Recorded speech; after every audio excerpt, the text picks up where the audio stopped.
clean up, and we did a lot of work.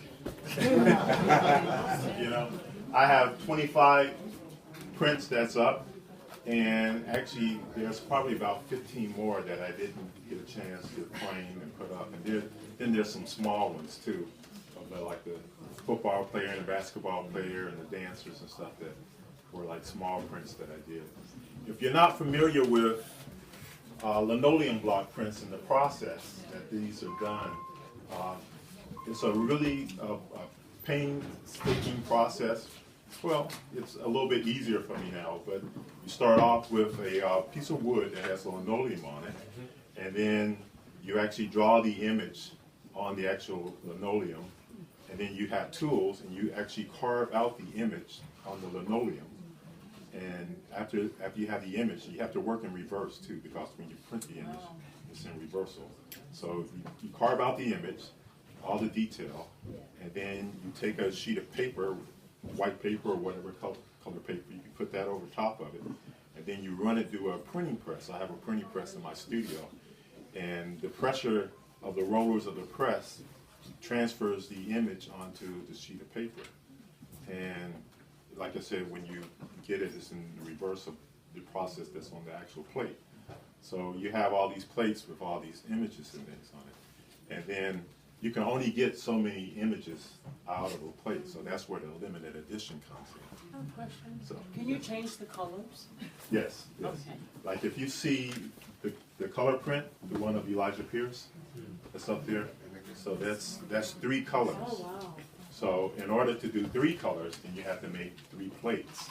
So you run the black, well, you run the lightest color first, and then the medium color, or how many colors that you have, you run those one at a time, and then you print the darkest color, which is the black or brown, over top of that. Yes? What happens if you make a mistake? Well, a couple of things can happen, you know. No 2 prints ever come out alike. That's the original quality of these prints. No matter what you do, no prints ever come out exactly alike. So sometimes, you know, you have to get the press so that you get the right pressure. And so you run through a couple of different images before you get the right pressure. And when you get the right pressure, then you start your edition. So if you see AP on there, that means artist proof.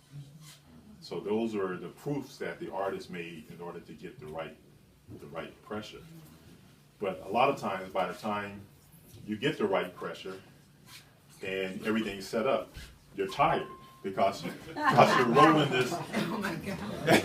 So, you know, sometimes if you see like 30 editions, then a lot of times that doesn't happen all at one time. You'll make 5, and then you'll come back and you make 5 more, or you make 20 more. So it's really hard to make an edition of 20 or 30 or 40 or something. Do you at one print them time. after you've got so many? Can you print them? Can you make prints of these? Yeah, these are prints. Okay. These are the prints from the. How do you get the ink to work with the? This is something I don't know anything about. Yeah, the ink comes in a container. You get the ink out of the container with a knife. Put it on a sheet of glass, and then you roll it. You have to mix some chemicals with it, like linseed oil, to kind of thin it out. And then you put some powder in it so it dries it real fast. Is it like lithography? Yes. What pretty is much. lithography? Yeah, pretty much. Okay. Kind of, sort of. Not quite, but yes. But also, Larry, you can't make a mistake in the actual carving, right? Right. Carving, that's Yeah. the point. Oh, It has to be perfect. Yeah, if you make a The mistake first time. if you make a mistake in the carving, then you have to start over. Yeah. So these are all, you know.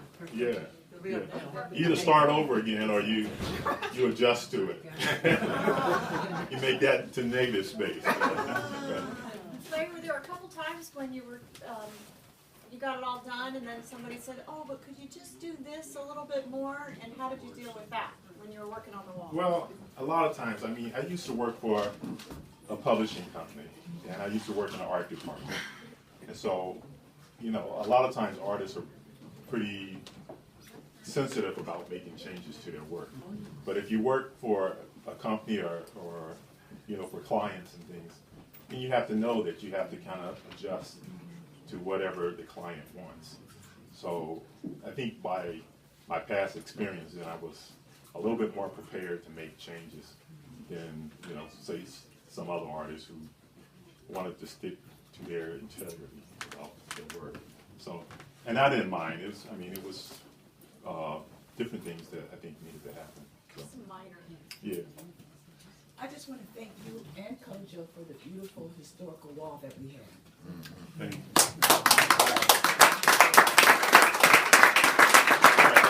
I do want to say some things about Baba and the gallery here. You know, I've always enjoyed doing shows here at this gallery. This is a gallery that's in the neighborhood, and I think a lot of people who come to see the show here are not necessarily going to go down to the short north and see a show there.